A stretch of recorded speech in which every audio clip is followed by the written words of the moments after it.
নমস্কার। শ্রী শ্রী মায়ের কথা এই অনুষ্ঠানের ২৯তম পর্বে আপনাদের স্বাগত। আপনারা এই অনুষ্ঠান দেখছেন কোষ্টি পাথর প্রাণারাম ইউটিউব চ্যানেলে, যেখানে প্রত্যেক সপ্তাহের শনিবার সম্প্রচারিত হয় শ্রী শ্রী মায়ের কথা। শুরুর সময় থাকে সন্ধে ৬টা।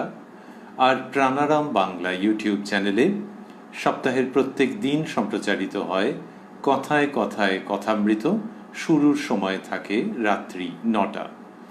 শ্রী শ্রী মায়ের কথা এই অনুষ্ঠানে ওই একই নামের যে বিখ্যাত গ্রন্থটি আছে, অর্থাৎ শ্রী শ্রী মায়ের কথা, সেখানে জগৎজননী মা শারদামণির অসামান্য যে স্মৃতিকথাগুলি সন্নিবেশিত হয়েছে, সেইগুলির মধ্যে আমরা রয়েছি। সেগুলিকে অবলম্বন করে শ্রী শ্রী মাকে অনুধ্যানের প্রয়াসে আমরা ব্রতী হয়েছি। ওই গ্রন্থের প্রথমে যে স্মৃতিকথাটি আছে সেটি শ্রীমতী সরজুবালার লিখিত। আমরা তারই মধ্যে রয়েছি। গত শনিবার যেখানটি পর্যন্ত শুনেছিলাম, তারপরে আসছে নতুন দিনের প্রসঙ্গ। সেইখানে আজ আমরা প্রবেশ করব শ্রীরামকৃষ্ণ ও মা শারদাকে যুগপৎ স্মরণ করে নিয়ে। জননীং শারদাং দেবীং রামকৃষ্ণং জগদ্গুরুং পাদপদ্মে তয়ো শ্রিত্বা প্রণমামি মুহুর্মুহু। পরদিন মা রাস্তার ধারের বারান্দায় বসে জপ করছেন। ঘরে তাকে দেখতে না পেয়ে বারান্দায় গিয়েছি। এটি ১৯১৮ সালের কথা, যখন শ্রী শ্রী মা উদ্বোধনে তার নিজের বাড়িতে, অর্থাৎ যেটি মায়ের বাড়ি বলে প্রসিদ্ধ, সেইখানে অবস্থান করছেন। সরজুবালা লিখছেন যে তাকে মাকে দেখতে না পেয়ে বারান্দায় গেছেন, যেখানে মা বসে জপ করছেন। মা বললেন,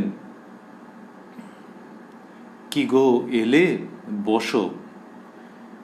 জপ সারা হলো। হরিনামের ঝুলিটি নিজের মাথায় ঠেকিয়ে রেখে দিলেন। মার বাড়ির সামনে তখন মাঠ ছিল। তার পশ্চিম ধারে খোলার ঘরে যে কতকগুলি দরিদ্র লোক ভাড়াটে ছিল, এইবার তাদের লক্ষ্য করে বললেন, এই দেখো, সারাদিন খেটে খুটে এসে এখন সব নিশ্চিন্ত হয়ে বসেছে গো, দিন আর তোরাই ধন্য। যীশুখ্রিস্টের মুখ দিয়ে একদিন ওই কথা বেরিয়েছিল, বাইবেলে পড়েছিলুম, মনে পড়ল। আজ মায়ের মুখেও সেই কথা শুনলুম, বলছেন সরজুবালা। মা ওই রকম যে খোলার ঘরে যে দরিদ্র লোকেরা রয়েছেন তাদেরকে দেখছেন, তাদের লক্ষ্য করে বলছেন যে সারাদিন খেটে খুটে এসে এখন সব নিশ্চিন্ত হয়ে বসেছে গো, দিন আর তোরাই ধন্য।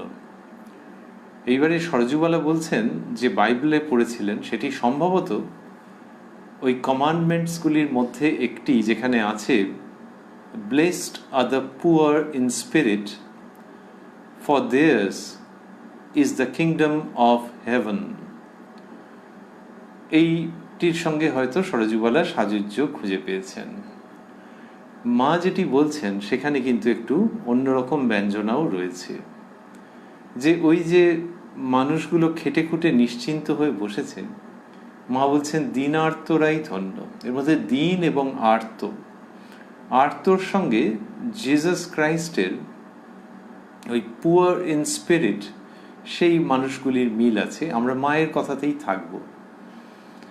দীন ব্যক্তি, সংসারে আর্ত যিনি, এরা যে জীবনযাপনের করেন, যে জীবনের মধ্যে থাকেন, সেইখানে ভগবত প্রসঙ্গ তাদের কাছে খুব সহজে উপস্থাপন করা যায়, তাদের সামনে নিয়ে আসা যায়। জীবনের সংগ্রাম যিনি জানেন, জীবনের অসুবিধে যিনি জানেন, তিনি ওই জীবন সংগ্রামের মধ্য থেকে উত্তীর্ণ হওয়ার কথা শোনবার জন্য উৎকর্ণ হয়ে থাকেন। যদি কেউ খুব আরামে থাকেন, তাহলে কি সেই আরামে থাকাটা বাঞ্ছনীয় নয়? কিন্তু এমনি নিছক জাগতিক মজা আরামে থাকলে জীবনের যে গভীরতর ও গভীরতম উদ্দেশ্য, সেইটির প্রতি মানুষের অনেক সময় উদাসীনতা তৈরি হয়। যে ওইসব ভেবে কি হবে, এই তো দিব্যি চলে যাচ্ছে, বেশ সুন্দর চলে যাচ্ছে, বিন্দাস। তখন ওই রকম যদি সত্যি ওরকম সুন্দর চলে যেত সারা জীবন, তাহলে তো কোনো প্রশ্ন ছিল না। কিন্তু যায় কি, তো এই দীন এবং আর্ত মানুষ, তারা ঘন ঘন আর্ত, কোনো কারণে বিপন্ন, হয়তো পয়সা কড়ি নেই, হয়তো শরীর খারাপ, শরীর ঠিক সুবিধের নয়, এইসব নানান রকম কারণে আর্ত। এখানে এইরকম শ্রীমদ্ ভগবদ গীতায় আবার বলা হয়েছে যে যিনি, নানান রকমের ব্যাখ্যা আছে, কিন্তু এখানে মা দেখছেন যে ওই দিন মানুষগুলি তো তারা জগৎ সংসারের চাপে ক্লিষ্ট, তো সেই যে অবস্থা, সেখান থেকে যদি ভগবত প্রসঙ্গ উত্থাপন করা যায়, ভগবত প্রসঙ্গ স্থাপন করা যায়, একজন খুব আরামে আছেন জাগতিক অর্থে তার সামনে, আরেকজন যিনি সংগ্রামের মধ্যে রয়েছেন প্রতিনিয়ত তার সামনে, তাহলে এই দ্বিতীয় ব্যক্তির পক্ষে গ্রহণ করাটা অনেক সম্ভাবনাপূর্ণ। তিনি হয়তো অনেক তাড়াতাড়ি এবং অনেক গভীরভাবে গ্রহণ করবেন যে জগৎ জীবন সম্বন্ধে কি বলতে চাওয়া হচ্ছে। সেটা কোনো দর্শনের কথা হবে, তার কোনো মানে নেই যে কোনো দার্শনিক তত্ত্ব, কিন্তু ঈশ্বর, মানুষ, তার মানুষের সঙ্গে ঈশ্বরের সম্পর্ক, মানুষের কর্মের পরিণতি, মানুষের জীবনের উদ্দেশ্য, যিনি সংগ্রামের মধ্যে, সাধনার মধ্যে আছেন জাগতিক অর্থেই ধরা যাক, তিনি টপ করে নিয়ে নিতে পারবেন। সেই অর্থে মা বলছেন দীনার্তরাই ধন্য। আর বললেন এই দেখো, সারাদিন খেটে খুটে এসে এখন সব নিশ্চিন্ত হয়ে বসেছে গো, দীনার্তরাই ধন্য। তাহলে ওই যে খেটে খুটে নিশ্চিন্ত হয়ে বসেছে, এখন যে নিশ্চিন্ত হয়ে বসেছে অল্প সময়ের জন্যে, আবার তো পরের দিন থেকে শুরু হবে, কিন্তু আহা ওদেরকে দেখে ভালো লাগছে। এই যে ধন্য, সেটা ওই কারণেই যে আর কি কারণ থাকতে পারে। তাহলে এদের কাছে ঈশ্বরীয় প্রসঙ্গ, এদের কাছে ধর্ম জীবন, ধর্মের কথা বললে এরা টপ করে নিয়ে নিতে পারবে। মায়ের কথার মধ্যে সেটি পাচ্ছি। এক, দুই হচ্ছে যে ওই যে গরিব মানুষগুলো, তাদের জন্য মায়ের যেটা রয়েছে সেটা ঠিক স্নেহ, মমতা, এইসবগুলো বললে যেন মনে হয় পুরনো পুরনো শব্দ। মায়ের জন্য যেটি রয়েছে সেটি হচ্ছে একটা চির জাগ্রত কল্যাণ কামনা। আমি ওদেরকে ভালোবাসি, আমি ওদের ভালো চাই, এমনকি আমি ওদেরই একজন বলে নিজেকে মনে করতে ইচ্ছে করি। এটা কোথা থেকে এলো? মা বলছেন সাধন করতে করতে দেখবে তোমার আমার মাঝে যিনি, দুলে বাগদি ডোমের মাঝেও তিনি। এই যে মা দেখছেন যে সর্বত্র তিনি রয়েছেন।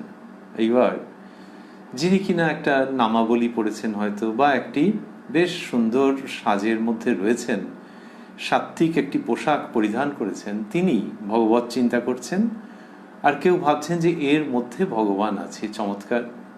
কিন্তু যিনি কিনা মাঠে, খেতে, খামারে ক্লেদাক্ত, মুখ দিয়ে যে ভাষা বেরোচ্ছে সেটা ঠিক শহরের পোশাকি ভাষা নয়, এমনকি অন্যরকম শব্দ বেরিয়ে যাচ্ছে মাঝে মাঝেই। শহরের শিক্ষিত মানুষ শুনতে অভ্যস্ত নয়, শুনতে চায়ও না, সেই তারও মধ্যে তিনিই আছেন একেবারে 100%। তাহলে লোকটার মুখ দিয়ে ওরকম আজে বাজে শব্দ বেরোচ্ছে কেন? তার কারণ হচ্ছে বাইরের প্রকাশের আগে অনেকগুলো আস্তরণ পড়ে আছে।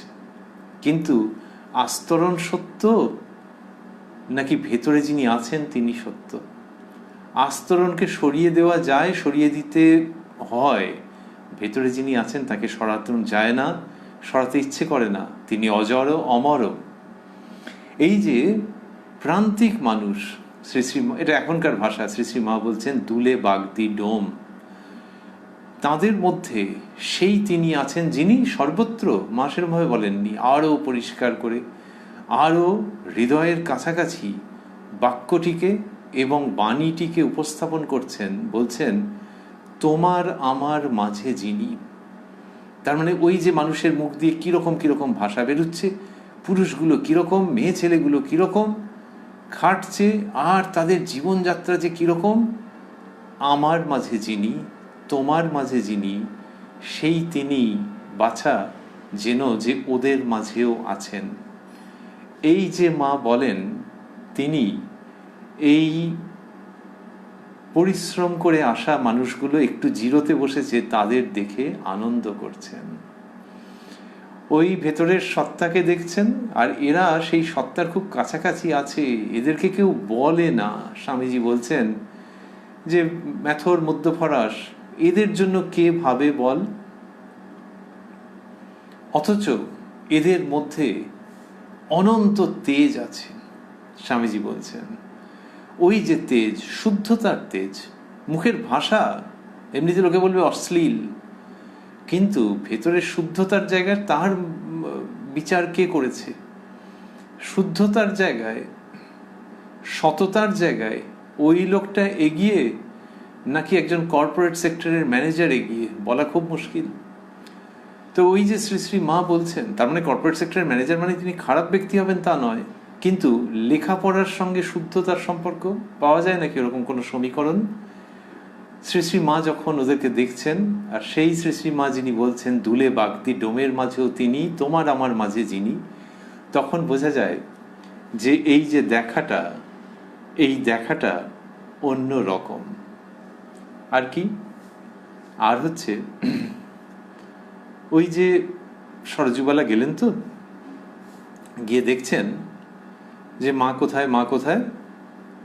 মা রাস্তার ধারের বারান্দায় বসে জপ করছেন।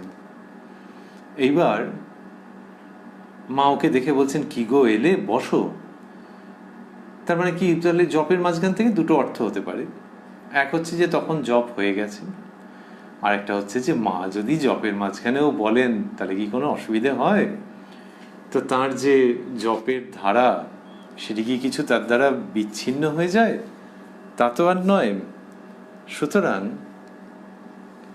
মা ওইরকম ভাবে বললেন। এইবার কি হলো, যে যখন জপ সারা হয়েছে তখন মা কি করছেন, হরিনামের ঝুলিটি নিজের মাথায় ঠেকিয়ে রেখে দিলেন। হলো। আচ্ছা, লোকে কি বলে? লোকে বলে যে পুজো আচ্চা করবার সময় শুদ্ধ বস্ত্র পরতে হয়, কাঁচা কাপড় পরতে হয়, এই সমস্ত। কাঁচা কাপড় মানে কি, সাবান দিয়ে কিরকম ঝকঝকে হবে, হ্যাঁ সেইগুলো কে বলেছে, কিন্তু হ্যাঁ মোটামুটি স্ট্যান্ডার্ড কাঁচা কাপড় পরবে, এই তো ব্যাপার। তার মানে পরিষ্কার কাপড়। আচ্ছা, হলো। আচ্ছা, জব করবার পর কাপড়টা কি আরো পরিষ্কার হয়ে যাবে? না, তা কেন? সে যদি আসনে বসে বসে একটু পরিষ্কার মানে মোটামুটি থাকবে, আর যদি মাটিতে টাটিতে বসে কোনো একটা আশ্রমে মন্দিরে যদি গিয়ে মাটিতে বসে পড়লো, ধুলো থাকলে ধুলো লাগবে, তাহলে সেই বস্ত্র যেটা, সেটা কি হবে, সেটা আরেকটু ধূসর হতে পারে, আর একটু ধুলো টুলো লেগে যেতেই পারে, কিন্তু আগের থেকে আরো জল জলে পরিষ্কার হবে, সেটা আবার কি কথা? তাই আর হয় নাকি? কিন্তু সেটা বাইরের দিক থেকে সত্য, আর ভেতরের দিক থেকে যিনি, তিনি আগে পরিষ্কার পরিচ্ছন্ন থাকবেন মনের দিক থেকে, আর জপ ধ্যানের পর আরও পরিষ্কার পরিচ্ছন্ন হয়ে যাবেন। এই তো ভারতবর্ষের শিক্ষা। শ্রী শ্রী মা যে জপ করছেন, তার জপ করার কি দরকার? ভগবতী স্বয়ং শ্রীরামকৃষ্ণ যেমন, ইনিও তেমনই সেইগুলোই করছেন যেগুলি মানুষে করে, তবেই তো মানুষ দেখবে, ভালোবাসবে, অনুসরণ করবার চেষ্টা করবে, এই সবগুলোকে মিলিয়ে হচ্ছে শিখবে। তাই শেখাটার জন্য তো এগুলো দরকার, একটা ভালোবাসা দরকার। তো যে শিক্ষক বা শিক্ষিকার প্রতি ছাত্র বা ছাত্রীর কোনো ভালোবাসা নেই, তার কাছ থেকে কি যথার্থ শিক্ষা হবে? তো এই ভালোবেসে জানবে, অনুসরণ করবে, শিখবে, সেই জন্যই করা।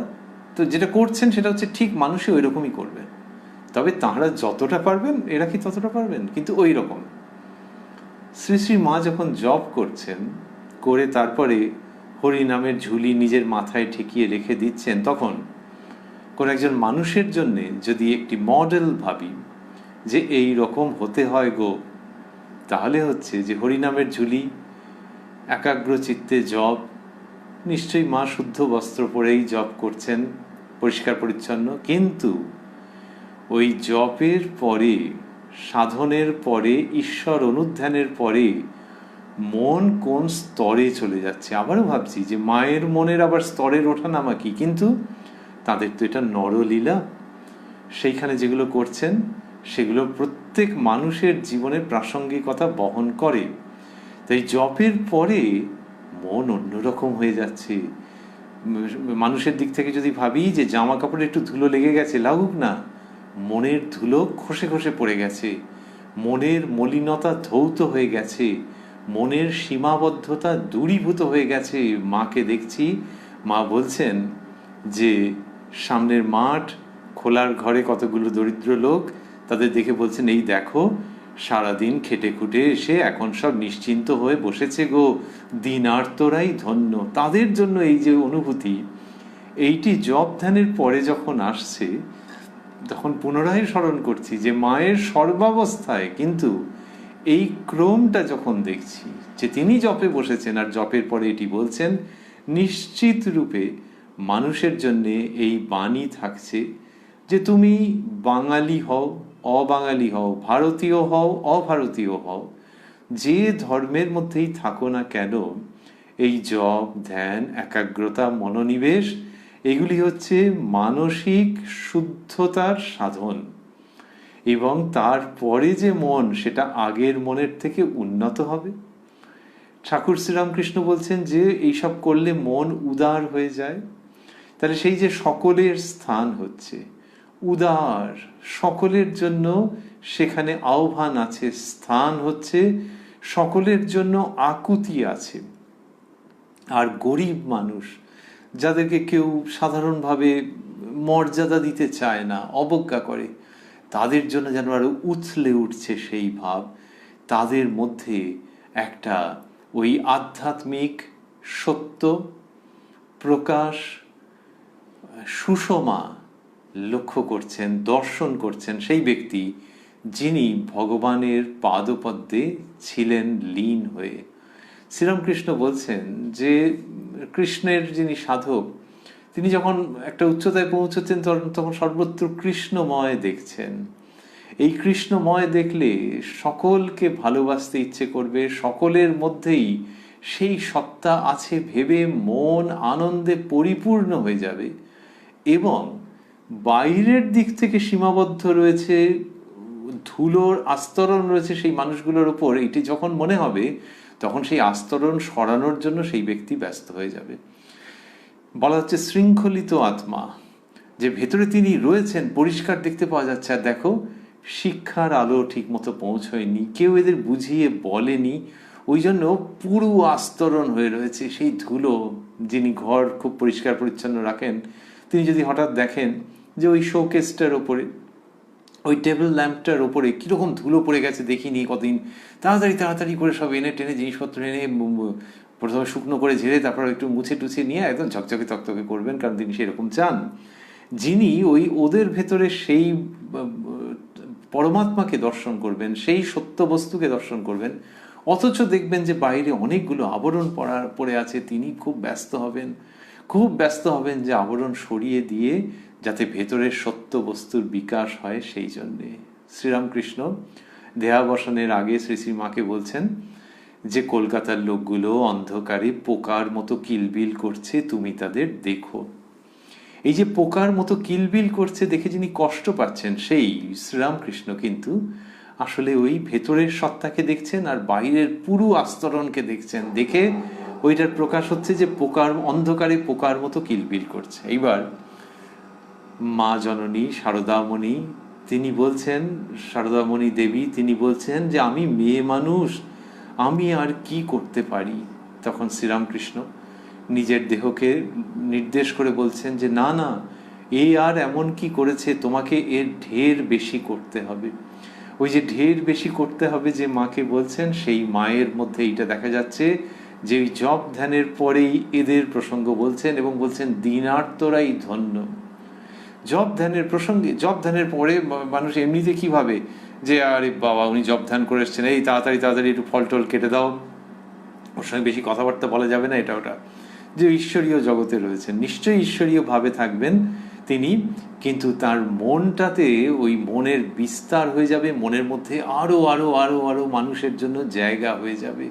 আমাদের উপনিষদে বলা হচ্ছে, বৃহদারণ্যক উপনিষদে, যে যদি তুমি কাউকে প্রত্যাখ্যান করো তাহলে সেও তোমাকে প্রত্যাখ্যান করবে।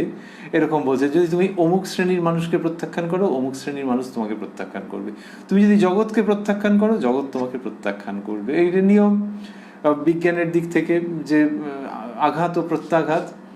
আর এই জপ ধ্যান মনোনিবেশ মানেই হচ্ছে যে ওইখানে জগৎকে প্রত্যাখ্যানের প্রসঙ্গ নেই, জগৎকে আলিঙ্গন। এই আলিঙ্গনের স্বভাব এসে যায়।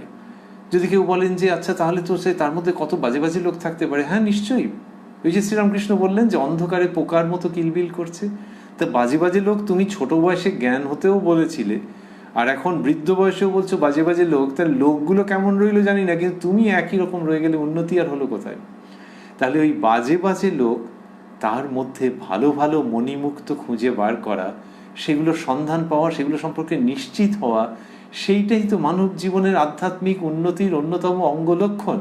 এবং সেটা যখন হচ্ছে তখন সে ভাবছে যে কারণে বাজে বাজে সেইটাকে যদি অপসারণ করা যেত, যদি আমি পারতাম, যদি অন্য কেউ পারত, তখনই তো তার মধ্যে সত্যিকারের লোকহিতৈষণা জেগে ওঠে।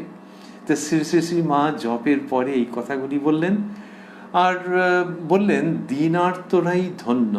তো আমরা ভাবছিলাম সমগ্র বিশ্বের প্রেক্ষাপটে, আমরা বলছিলাম বাঙালি হোক অবাঙালি হোক এরকম, সমগ্র বিশ্বের প্রেক্ষাপটে শ্রী শ্রী মায়ের জীবনের এই ঘটনা অসাধারণ তাৎপর্য বহন করছে। এইবার ওটা কিরকম হচ্ছে যেন ক্যামেরাটা এমনভাবে দেখা হচ্ছে যে অনেকটা বড় করে আমরা দেখতে পাচ্ছি। এবারটাকে ক্যামেরাটাকে যদি জুম ইন করে, ক্যামেরার ভিশনটাকে জুম ইন করে যদি দেখি, যে সেই দিন শ্রী শ্রী মা বারান্দা থেকে দেখছেন এবং ওই দিন দুঃখী মানুষগুলো তাদেরকে যখন বলছেন, এবার যখন জুম ইন করে নিয়ে আসছি, দেখছি যে জগৎজননী মা শারদা বলছেন যে দীনার্তরাই ধন্য, তখন আবার আরেকভাবে মনে হচ্ছে যে ওই তারা, সেই লোকটা হয়তো বউটার সঙ্গে কথা বলছে, কি মেয়েটার কি ছেলেটার সঙ্গে কথা বলছে, নিজেদের মধ্যে এসব কাজ করছে, বউটা আবার একটু জল আনতে গেল, এইসব হচ্ছে। তো দিনের শেষে ক্লান্ত পরিশ্রান্ত হয়ে ফিরেছে, আর শ্রী শ্রী মা তাদেরকে দেখছেন। অ্যান্ড দ্যাট ইজ ওয়াই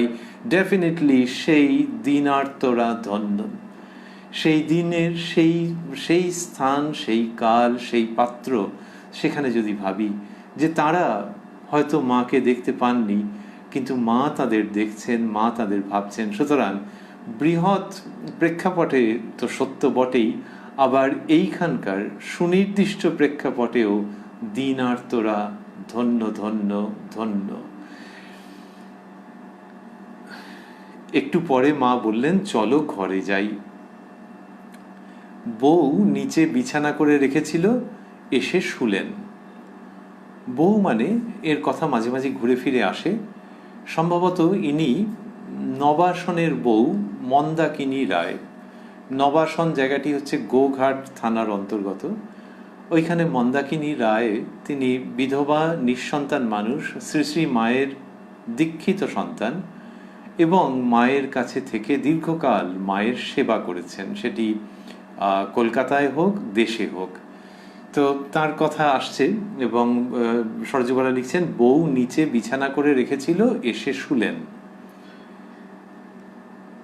এইবার আগের দিন আমরা শুনেছি যে মায়ের খুব ঘামাচি হয়েছে, এবং মা বলছেন যে ঘামাচির জন্য উফ বাবা খুব কষ্ট। আর সরজুবালা একটু ভরসা করে বলেছিলেন যে একটু পাউডার দেবো। তখন মা জানেন তো পাউডারের ব্যাপারটা, যে এরা সব মাকে শৌখিন টৌখিন আছে, কিন্তু মেয়ে বলছে তো, মা বলছিলেন হ্যাঁ দিও, এরকম বলেছিলেন। অপূর্ব ঘটনা। এমনিতে মায়ের জীবনের যে কৃচ্ছতা, সে তো বলার নয়। কৃচ্ছতা মানে সেটা খুব কষ্ট টষ্ট করে কৃচ্ছতা তা নয়, এমনিতে আর্থিক তো অসুবিধা ছিলই আমাদের দৃষ্টিতে দেখতে গেলে, কিন্তু মায়ের ক্ষেত্রে হচ্ছে ত্যাগ বৈরাগ্য, তার সঙ্গে হচ্ছে ওই অতি সাধারণ জীবনযাত্রা। কিন্তু মেয়ে বড় মুখ করে বলেছে পাউডার দেবে, তো মা সম্মতি জানিয়েছিলেন। সেই প্রসঙ্গ আসছে এখানে। সরজুবালা লিখছেন সকালেই লক্ষণকে দিয়ে পাউডার পাঠিয়ে দিয়েছিলাম। আর তিনি যখন রয়েছেন ওনার বোন সরজুবালা রয়েছেন ওনার বোন সুমতিবালার বাড়িতে বাগবাজারে কাছেই। মা বলছেন ওগো তোমার দেওয়া পাউডার মেখেছিলুম, তাই তো এই দেখো ঘামাচিগুলো মিলিয়ে মজে এসেছে, এইখানটায় বড্ড হয়েছে, দাও তো মাখিয়ে, চুলকানিটাও যেন কমে গেছে। এটা মা বললেন যে পাউডার মেখে ওটা হয়েছে, তা ঘামাচিগুলো মিলিয়ে মজে এসেছে, এইসব বলছেন। শারীরিক আরাম হয়েছে একটুখানি। সেটি মা বলছেন। মায়ের কাছে যখন সরজুবালার স্মৃতিকথার মধ্যে আমরা রয়েছি, ঠাকুর জন্য ফুল নিয়ে গেছেন, সামান্য কিছু রান্না করে নিয়ে গেছেন, মা যে কতভাবে সেটি বলছেন আমরা বিভিন্ন সময় পেয়েছি, যে তুমি করে দিয়েছিলে, সবাই খেয়েছে, কত ভালো লেগেছে। ফুল দেখে বলছেন যে আহা তাই তো, আজকে একটু ফুলের কমতি ছিল, তুমি নিয়ে এলে। তারপরে এই সময় এই ফুল ঠাকুর খুব ভালোবাসেন। একটা বাংলা শব্দ আছে, সেটা এর কাছাকাছি, এই স্তরে পৌঁছতে পারবে না, তাকে বলা হচ্ছে গুণগ্রাহিতা, কারোর গুণের প্রশংসা করা। তো তার মধ্যে একটু সহবতের প্রসঙ্গ আছে, একটু পোশাকি ভাব আছে, এটিকেট আছে। আর মায়ের ক্ষেত্রে যেটা হচ্ছে সেটা হলো গুণগ্রাহিতা শব্দটি ওই মায়ের জীবনকে দেখে আরো উজ্জ্বল হয়ে উঠতে পারে, মায়ের জীবনকে অনুসরণ করে, অনুধাবন করে, মায়ের জীবনের মধ্যে অবগাহন করে। মা যেটি করছেন সেটি হচ্ছে কেউ যখন দিচ্ছেন কিছু, তখন সেটাকে এমন বলছেন সুন্দর করে, বাড়িয়ে বলছেন না, কিন্তু ওই অ্যাপ্রিসিয়েশন, ডিপ অ্যাপ্রিসিয়েশন, এবং সেটা সামান্য সামান্য জিনিস সম্বন্ধেও।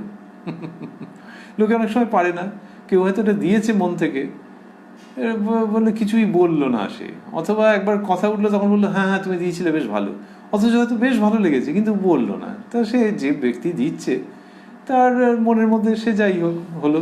তো সরজুবালাও কিছু আশা করে দিচ্ছেন না, কিন্তু বোঝাই যায় যে যখন ওইরকম ভাবে কেউ একটু কিছু বলে তখন বড় ভালো লাগে। তো তা এইখানে মা ওইটা বললেন, এমনি ঘামাচি কমেও গেছে, আবার বললেন যে ঘামাচিগুলো মিলিয়ে মজে এসেছে, এইখানটায় বড্ড হয়েছে, দাও তো মাখিয়ে, চুলকানিটাও যেন কমে গেছে। আরে বাবা, কত রকম ভাবে বলছেন। এবার মায়ের এটা হয়েছে তো, কার মায়ের, কার মা? জগতের মা। তো তার যে কমেছে, সঙ্গে সঙ্গে বাড়ির মা হলে কি হয়, কিছু যখন খেয়েছেন, কেউ এনে দিয়েছে, প্রথমত খেলেই তার মনে থাকবে যে বাড়িতে এর জন্য রেখে তারপরে খেয়েছেন, আর তারপরে যখন বাড়িতে যে আসার সে এসেছে, সে সন্তান হোক অন্য কেউ হোক, সঙ্গে সঙ্গে কাউকে হয়তো বলবে ওই ওরটা রাখা আছে, ওকে দে কর। তো ওই যে আমি নিজে খাবো এরকম হয় নাকি, এইরকম আর কি। এই কি পাউডার কি খাওয়ার জিনিস নাকি, তা নয়। কিন্তু সরজুবালা লিখছেন এইখানটায় বড্ড হয়েছে, দাও তো মাখিয়ে, চুলকানিটাও যেন কমে গেছে, শরতের বড় ঘামাচি উঠেছে, তাকেও কেউ এইটি মাখিয়ে দেয়। সঙ্গে সঙ্গে শরৎ এর কথা বলছেন, তার শরৎ মানুষের স্বামী শারদানন্দজি, শরৎ মহারাজ। সঙ্গে সঙ্গে ওইটা মাথার মধ্যে এসে গেছে তার, যে শরৎ মহারাজের যেরকম হয়েছে, তাহলে ওইটা। তা আমরা শরৎ মহারাজ বলছি, মা বলছেন যে বলছেন যে শরতের বড় ঘামাচি উঠেছে, তাকেও কেউ এইটি মাখিয়ে দেয়। এই মাতৃসত্তা যে ওইটার জন্য মন কতকত করছে। এরাই বলেছেন যে জন্ম জন্মান্তরের মা, বাড়ির মা তিনি কত ভালোবেসেছেন, কিন্তু ইনি সব বাইকে ছাপিয়ে গেছেন। গণ্ডি ভাঙা মা। তো ওই শরৎ মহারাজের কথা বলছেন। এইবার শরৎ মহারাজ রাশভারী পুরুষ, তারপরে ওই রকম সন্ন্যাসী, ওই রকম উচ্চ কোটির, এই সরজুবালা তার কাছে তো মানে সেই পাতলা সরু গাছের পাতা যেরকম কাঁপে, শরৎ মহারাজের ব্যক্তিত্বের কাছে সেরকম হয়তো কাঁপবেন। সরজুবালা খুব ভাগ্যবতী মহিলা, কিন্তু শারদানন্দজির ব্যক্তিত্বের কাছে স্বাভাবিকভাবে তিনি লিখছেন, আমি বললাম ও বাবা, তাকে কথা কে বলতে যাবে মা, ও জিনিসটা যে শৌখিন লোকেরাই ব্যবহার করে থাকে।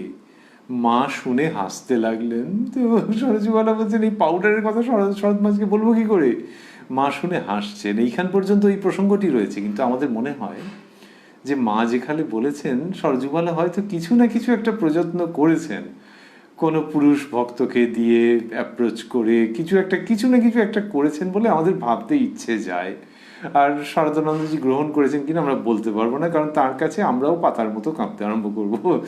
এইবারে সরজুবালা লিখছেন, মায়ের হাঁটুর বাত বড় বেড়েছে। কাল জনৈক ভক্তের দুটি ছেলে ইলেকট্রিক ব্যাটারি লাগিয়েছিল, তাতে একটু কমেছে। ওই হালকা ওয়াটেজের কারেন্ট দেওয়া এখনো প্রচলিত আছে, একটু সফিস্টিকেশন সহ। তা বলছেন যে তাতে একটু কমেছে। আজও সেই ছেলে দুটি এসেছে। ছোট মামি বলছেন, আমারও কাল থেকে বাত বেড়েছে, আমিও ওই কলটা লাগাবো গো। ছোট মামি মানে মায়ের ছোট ভাই শ্রীযুক্ত অভয়চরণের স্ত্রী শ্রীমতী সুরবালা। শ্রীমতী সুরবালা হচ্ছেন রাধুদির মা। তো তার ওই রকম স্বভাব, তিনিও ওই রকম ভাবে জেদ ধরেছেন যে ওটা লাগাবেন। মা শুনে হাসতে লাগলেন, বললেন, দাও তো বাছা ওকে। ছেলে দুটি তাড়াতাড়ি যন্ত্রপাতি ঠিকঠাক করে নিয়ে যেই মামির পায়ে একবার ব্যাটারি ধরেছে, আর সে কি চিৎকার! ওগো মলুম গো, সর্বশরীর ঝিনঝিন করছে, ছাড়ো ছাড়ো। শুনে সকলের হাসি। এ তো আর সর্বংসহা জননী নন। তখন ছোট মামি মাকে বলছেন, কই তুমি তো এমন হবে বললেনি। মায়ের ওপরে তার যত কিছু। এইবারে মাকেই ওরকম চার্জ করেছেন। আচ্ছা, মহা মুশকিল, মা তো নিজে সহ্য করে নিয়েছেন, চোখের সামনে দেখা, কিন্তু মাকে ওরকম ভাবে করেছেন, এই শকে এরকম অবস্থা হয়েছে। আর সবাই হেসে ফেলেছেন ওরকম যখন উনি চেঁচিয়েছেন, নিজেই বলেছিলেন দিতে। মা, সেরে যাবে, চেঁচাস নে, একটু সহ্য কর। তারপর মামি বললেন, সত্যি যেন একটু কমেছে, এরকম বলছেন ছোট মামি। এখানে দেখা যাচ্ছে যে মাকে যখন ওই, তা মা কি আগে এরকম নিয়েছেন নাকি? নেননি তো, তিনিও প্রথমবার, কিন্তু ওই সহ্য করে নিচ্ছেন। এইটির মধ্যে একটা অদ্ভুত আছে। এক তো হচ্ছে তিনি সর্বংসহা, ধরিত্রীর মতো লোকে বলে। আমরা জানি না ধরিত্রী যে সহ্য করেন ঢোকায়, কিন্তু শ্রী শ্রী মা চোখের সামনে, ওই জন্য ধরিত্রীর মতো নাকি ধরিত্রীর থেকে বেশি আমরা জানি না, চোখের সামনে ইন ফ্লেশ অ্যান্ড ব্লাড তিনি যে সহ্য করেছেন সেটি অন্যরকম। কেউ যদি ধর্মের কিচ্ছু বিশ্বাস না করে, কিন্তু শ্রী শ্রী মায়ের জীবন দেখে, তাহলেও সে ভাবতে এবং স্বীকার করতে সানন্দে বাধ্য হবে যে এই সহ্য শক্তি একটা অপূর্ব সম্পদ। খনির মধ্যে, কয়লা খনির মধ্যে যেমন হিরে থাকলেও থাকতে পারে, সেই রকম এই সাধারণ মানবী দেহের মধ্যে যে সহ্য শক্তি রয়েছে, সেটা হীরেকে ম্লান করে দেয় কোটি গুণ। হীরের ঔজ্জ্বল্য কোথায়? এই সহ্য গুণ যেটি রয়েছে এর মধ্যে। সেটা শুধু ওই ব্যাটারির কারেন্টের প্রসঙ্গে নয়, সেটা তো বাইরের দিক থেকে, শারীরিক দিক থেকে, আবার জগতের দিক থেকে যে জীবনের মধ্যে রয়েছেন, সেইখানে এই ছোট মামি এখন ইলেকট্রিক শক নিয়ে এরকম করছেন, মাকে একটু হালকা করে অভিযোগও করলেন মায়ের প্রতি। অন্য সময় মায়ের দিকে তেড়ে আসছেন, মায়ের উপরে প্রচণ্ড অবিশ্বাস, মারতে আসছেন। অন্যরা তাদের কত রকমের সমস্ত ডিমান্ড, আবার তারই মধ্যে কেউ নিচে গুটিসুটি মেরে এসেছেন, তার ইচ্ছা যে মায়ের কাছে দীক্ষা নেবেন। দেশে যখন মা থাকছেন তখন কি রকম আর্থিক কষ্ট, পয়সা করি কোথায়, এমনি ব্রিটিশ আমল, তারপর রামকৃষ্ণ মিশন, সেখানে সাধুদের পয়সা আছে, তো সেইটার মধ্যে দিয়ে মায়ের জীবন। সেইখানে সহ্য যেটা করছেন, সেইটা ওই কয়লা খনির মধ্যে হিরে সেসব ম্লান হয়ে যাবে, সেইটারই একটি যেন প্রতীকী প্রকাশ। যে electric current, the shock of electricity, the shock of this mortal world, the shock of samsara, এই সমস্ত মা অ্যাবজর্ব করছেন সর্বংসহা রূপে। এবং সেইটির মধ্যে শুধু যে তার জীবনের উপর যেটা, সেটা তাই নয়, কত মানুষ, ওই যে বললেন দীনার্ত, তো ওই শরণাগত দীনার্ত পরিত্রাণ পরায়ণে, তো এই দীন আর্তকে এই মা, যিনি শুধু শাস্ত্রগ্রন্থের মধ্যে সীমাবদ্ধ নন, শাস্ত্রগ্রন্থের সঙ্গে প্রচুর প্রচুর তার সাদৃশ্য খুঁজে পাওয়া যায়, কিন্তু তাছাড়াও রক্ত মাংসের দেহে তিনি শরণাগত দীনার্ত পরিত্রাণ পরায়ণা। তো তাদের যে সে কিছু বলছে, যে মায়ের কাছে এসে নিজের সংসারের দুঃখের কথা বলছে, মা শুনছেন, সঙ্গে সঙ্গে সমাধান করে দিচ্ছেন নাকি, কিন্তু যে বলছে তার ভেতরে কি অসীম আনন্দ হচ্ছে, যেন মনে হচ্ছে মনের ভার কমে যাচ্ছে। এইরকম শত সহস্র মানুষ আসছেন মায়ের কাছে। তাহলে সেই তাদের জীবনের যে শখ, সেগুলো মা অ্যাবসর্ব করছেন। তো ব্যাটারির শখ তার কাছে কিছু নয়, ব্যাটারি কারেন্টের। এই যে মা, তিনি সমস্ত যে সহ্য করে নিচ্ছেন, ইনি ভারী অপূর্ব। ইনি এরকম সহ্য করে নেন এবং সেইটির মধ্য দিয়ে তার ওই শক্তি প্রকাশিত। যদি কেউ ভাবেন যাচ্ছে মানুষকে এরকম সহ্য করতে হবে, মেয়ে মানুষকে সহ্য করতে হবে, আগেকার দিন লোকে বলতো যে ওরকম, যে মেয়ে মানুষকে কত সহ্য করতে হবে। যুগ বদলানোর সঙ্গে সঙ্গে সবাই বলেছে যে ও, এটা পুরুষের আধিপত্যের দিক থেকে বলা হচ্ছে, বুঝি, যে পুরুষকে কিছু সে আক্রমণই করবে আর মেয়ে মানুষ শুধু সহ্য করবে, সে আধিপত্য করবে, সে অন্যায় করবে আর মেয়ে মানুষ সহ্য করবে, বুঝি। তা নয়। শ্রী শ্রী মা যেটা দেখাচ্ছেন সেটা হচ্ছে যে সহ্যের মধ্যে বিরাট শক্তি আছে। মা বলছেন, মায়ের শ্রীমুখের উক্তি, সহ্যের সমান গুণ নাই, সন্তোষের সমান ধন নাই। এই যে সহ্যের সমান গুণ নেই, সন্তোষের সমান ধন নেই, এই সহ্যের যে গুণ, সেটা শুধু একজন মেয়ের থাকতে হবে। কে বলেছে? যিনি শিক্ষকতা করছেন, যিনি প্রশাসনে রয়েছেন, যিনি ব্যবসা করছেন, প্রত্যেকের মধ্যে যত সহ্য শক্তি আসবে তত তিনি উন্নত মানুষে পরিণত হবেন, তত তিনি জীবনের মধ্যে গভীর আনন্দের সন্ধান পাবেন এবং তত তাকে পেয়ে এই ধরিত্রী এবং জগৎ আনন্দ করবে যে এই বেটা ছেলেটা, এই মেয়ের লোকটা, এই পুরুষ, এই নারী কত সহ্য করে। I am a proud mother of this man, this woman. এরকম যেন ধরিত্রী মাতা বলবেন যে কত সহ্য শক্তি রয়েছে। সুতরাং সেটি একটি মেয়ের থাকতে হবে, একটি পুরুষের থাকতে হবে। কার বেশি? অবান্তর প্রশ্ন। যার যত বেশি থাকবে সে তত জীবন রসকে গভীরভাবে আস্বাদন করতে পারবে। আর কি ভালো শব্দ যেন আছে, তিতিক্ষা, বাংলায় তিতিক্ষা। এই তিতিক্ষা সহ্য করা। মা যখন সন্তানের জন্য সহ্য করেন, গায়ের ওপরেই সব করে দিল, যা এক সুন্দর কাপড় পরেছিলাম, আজকেই ভেঙেছিলাম, গায়ের উপরে একবারে চ চ চ এখনই কাচতে দিতে হবে, সহ্য করছেন না। তো এই যে গায়ের উপরে সন্তান কি সব করে দিয়েছে, সেটা যদি সহ্য করা যায়, তারপর আবার সন্তানকে যদি ধুইয়ে মুছিয়ে আবার বেশ ঠিকঠাক ফিটফাট বাবু কি বিবি তৈরি করা যায়, তাহলে জগতের মানুষের সম্পর্কে তার 1%ও করা যাবে না? তারাও তো গায়ের উপরে কত কি করে দিচ্ছে সূক্ষ্ম অর্থে।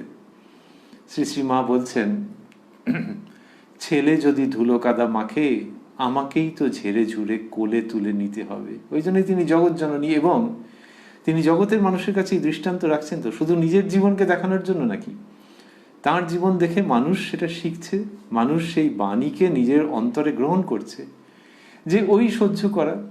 জগতের মানুষ তারাও যা কিছু করছে সেটাকে সহ্য করে তার সংশোধনের চেষ্টা করা।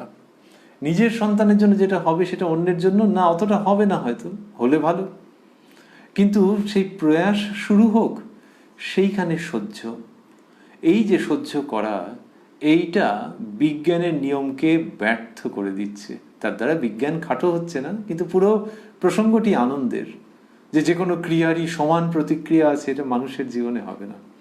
মানুষের জীবনে কি হচ্ছে, যে কেউ যদি অন্যায় করে তাহলে তোমাকেও সঙ্গে সঙ্গে মারতে হবে তা নয়।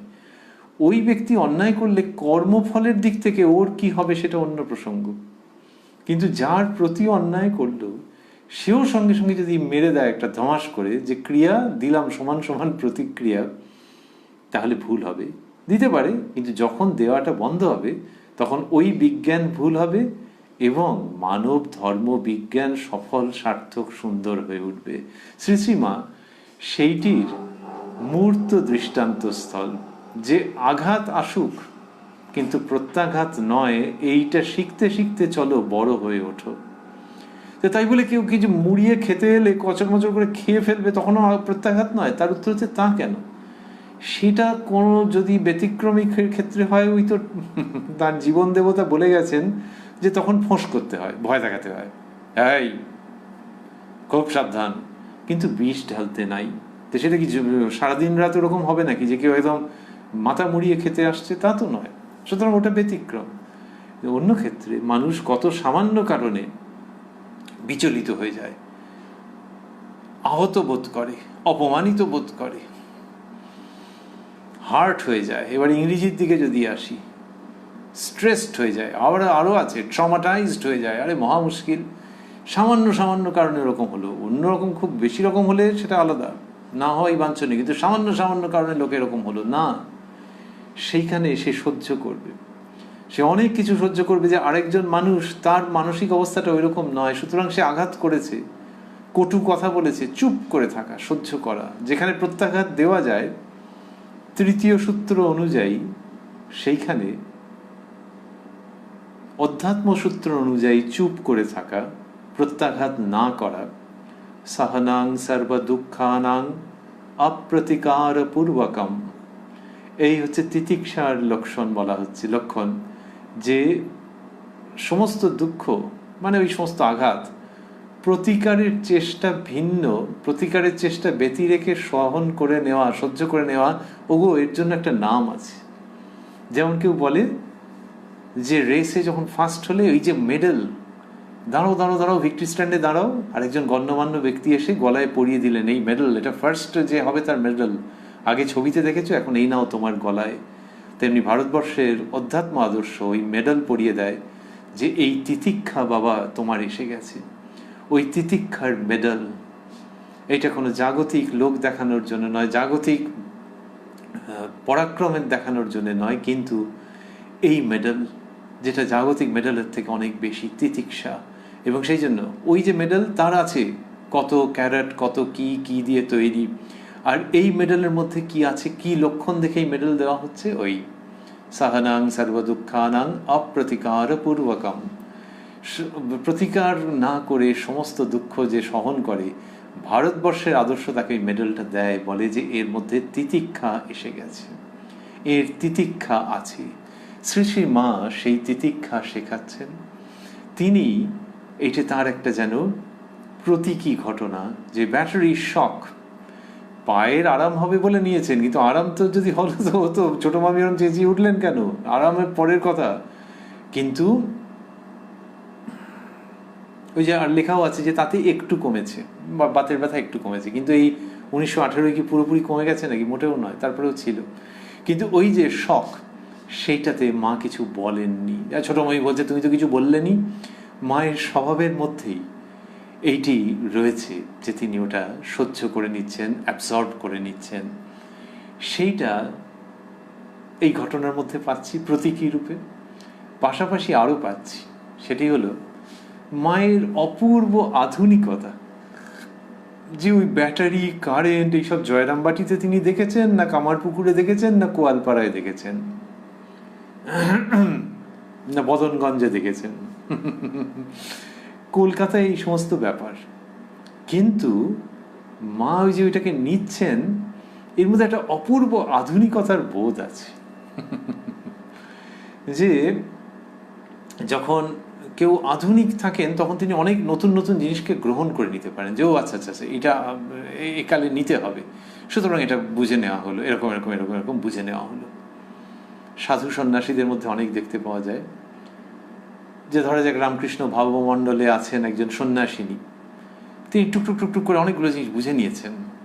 তার একটা মেডিকেল টেস্ট হবে, তার জন্য এটা এটা করতে হবে, এটা এটা করতে হবে, ওখানটা একটুখানি লাগে, কিন্তু ও মা এমনি তাতে কম বয়সী একটা মেয়ে চিৎকার করছে, কিন্তু ওই সন্ন্যাসিনী চুপ করে রয়েছেন। সেটা সহ্য শক্তি যেমন, তেমনি তার আধুনিকতাও। যেটা আধুনিক ছেলে বা মেয়ে ওরম ভ্যাঁ ভ্যাঁ করে কাঁদে নাকি, হ্যাঁ ওই মেয়েটাকে পরে বকবো যে তুই কাঁদছিলি কেন। ইনি সহ্য করে নিচ্ছেন। এর মধ্যে এই সহ্য শক্তির মধ্যে একটা আধুনিকতার স্পর্শ আছে, শ্রী শ্রী মায়ের মধ্যে সেটা আছে, যে তুমি ব্যাটারি দেখাচ্ছ, তুমি শক দিচ্ছ, তার মধ্যে আধুনিকতার চমক আছে। And here I am ready to cooperate with you. এই মায়ের মধ্যে আধুনিকতা, যে মা প্রাচীনা বললে তো সবটা বলা হয় না, সমস্ত প্রাচীনত্ব এবং তার মধ্যে যে শুভ সংস্কার, যে পরম্পরা, সেটি সমস্ত অস্তিত্বের মধ্যে ধারণ করে বসে আছেন, সেই তিনি আবার এই দিক দিয়ে কোট অ্যান্ড কোট কোনো ব্যাটা ছেলেকে হার মানিয়ে দিতে পারেন তার আধুনিকতার দিক থেকে। এবং তাঁরই কন্যা ভগিনী নিবেদিতাকে পাচ্ছি, যিনি বলছেন যে মা কি প্রাচীন আদর্শের একজন শেষ মানুষ, নাকি নতুন আদর্শের প্রথম জন? Is she the last of an old order or the beginning of a new? অন্যভাবে বাংলা করা হয়েছে, তিনি কি একটি প্রাচীন আদর্শের শেষ প্রতিনিধি, নাকি নবীন আদর্শের অগ্রদূত? নিবেদিতা অবাক হয়ে যাচ্ছেন, কিন্তু এটা সদর্থক বাক্য হিসেবে যেন দিচ্ছেন যে আমার মাকে আমি এইভাবে দেখেছি যে প্রাচীন আদর্শের শেষ প্রতিনিধি। এখনকার মেয়েরা কেমন কেমন সব হচ্ছে, মায়ের আদর্শে তারা ভালো হবে, কিন্তু ওই প্রাচীন আদর্শের যেন শেষ প্রতিনিধি, যেন কেন তিনিই শেষ প্রতিনিধি।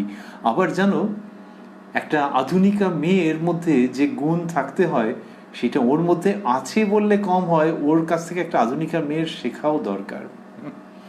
Is she the last of an old order or the beginning of a new? তো সেইটা নিবেদিতা কি সুন্দর করে বলেছেন, যখন দেখছি যে মা ওই ব্যাটারির শক সেইটিকে ওইভাবে নিয়ে নিচ্ছেন, হাসতে হাসতে কিচ্ছু বলছেন না, তখন বোঝা যাচ্ছে যে এর মধ্যে আধুনিকতা আছে, আবার ওই সহ্য শক্তি রয়েছে, অমিত সহ্য শক্তি এবং অত্যুজ্জ্বল আধুনিকতা। এই দুয়ের সংমিশ্রণে মা শারদা জগতে এমন এক সৃষ্টি যেটি আর এরকম হবে কিনা আমরা জানি না। আমরা রয়েছি উদ্বোধন কার্যালয়ে প্রকাশিত যে শ্রী শ্রী মায়ের কথা, তার যে সংস্করণটি আমাদের কাছে আছে তার 57 পৃষ্ঠায় রয়েছি ওই 1918 কোনো একটি দিনের প্রসঙ্গে, যেটি সম্ভবত সেপ্টেম্বর মাস হবে। এখানে তো দিনটি দেওয়া নেই। মায়ের কৃপায় এর পরে যা ঘটছে ওই দিন, সেই অসামান্য প্রসঙ্গে আমরা প্রবেশ করব পরবর্তী সপ্তাহের শনিবার দিন এই অনুষ্ঠানে কোষ্ঠী পাথর প্রাণারাম ইউটিউব চ্যানেলে, যেখানে প্রত্যেক সপ্তাহের শনিবার সম্প্রচারিত হয় এই শ্রী শ্রী মায়ের কথা অনুষ্ঠানটি। শুরুর সময় থাকে সন্ধ্যে 6টা। আর স্মরণ করছি যে প্রাণারাম বাংলা ইউটিউব চ্যানেলে প্রত্যেক সপ্তাহের প্রত্যেক দিন, সপ্তাহের সবকটি দিন সম্প্রচারিত হয় কথায় কথায় কথামৃত। শুরুর সময় থাকে রাত্রি 9টা। আর আজকে শেষ করতে করতে আমরা আমাদের অন্তরের প্রণতি জানাচ্ছি আর মায়ের কাছে প্রার্থনাও জানাচ্ছি। প্রণতি জানাচ্ছি মায়ের কাছে এবং তার কাছেই প্রার্থনা জানাচ্ছি যে তাঁর জীবনের এই যে দুটি দিক, এই দুটি দিককে যেন আমরা বুঝতে পারি, চিনতে পারি এবং অবশ্যই তাঁরই দেওয়া সাধ্যমতো অনুসরণ করে আমাদের জীবনকে নবভাবে, নবশক্তিতে সজ্জিত করে তুলতে পারি। এই দুটি দিক কোন দুটি? একটি হচ্ছে প্রাচীনত্বের দিক, আরেকটি হচ্ছে আধুনিকতার দিক। উগ্র আধুনিকতা নয়, অন্তঃসার শূন্য বুদ্ধিহীন প্রগল্ভতা নয়, কিন্তু আধুনিকতার মধ্যে যে লক্ষণ থাকে, যেগুলি সদর্থক গঠনমূলক, সেগুলিকে যেন আমরা নিতে পারি, কিন্তু প্রাচীনত্বকে বিসর্জন দিয়ে তো নয়ই, বরং প্রাচীনত্বের মধ্যে যা সার পদার্থ আছে সেগুলিকে গ্রহণ করে। এটিই মায়ের কাছে প্রার্থনা। আর ওই যে মায়ের জীবনে দেখলাম যে গরিব মানুষের জন্য, দিন আর্তের জন্য যে ভেতরের ভাব, যে কোমল কমনীয় করুণাপূর্ণ ভাব, সেটি যেন আমাদের আসে। প্রাচীনত্ব আছে, আধুনিকতা আছে, সব মিলিয়ে একটা ব্যক্তিত্ব, কিন্তু সেই ব্যক্তিত্বের যে আলো তাতে বড্ড চোখ ধাঁধিয়ে যায়, কথা কওয়া যায় না, টু স্ট্রং, এবং তার মধ্যে একটা কেমন কেমন ভাব আছে, এইটে হলে তখন মুশকিল হয়ে যায়।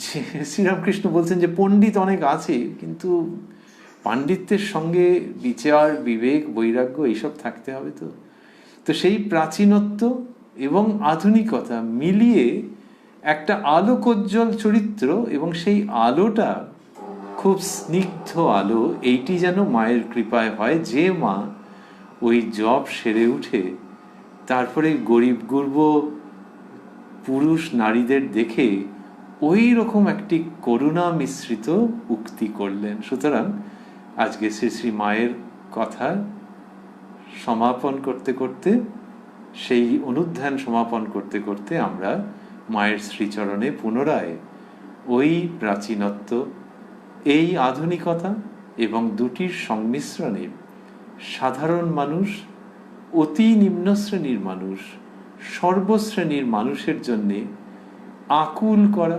ব্যাকুল করা প্রেম, প্রীতি, সহানুভূতি, এইগুলি শ্রী শ্রী মায়ের এবং শ্রীরামকৃষ্ণের চরণে প্রার্থনা করে আমরা আজকের অনুষ্ঠানের সমাপন করব।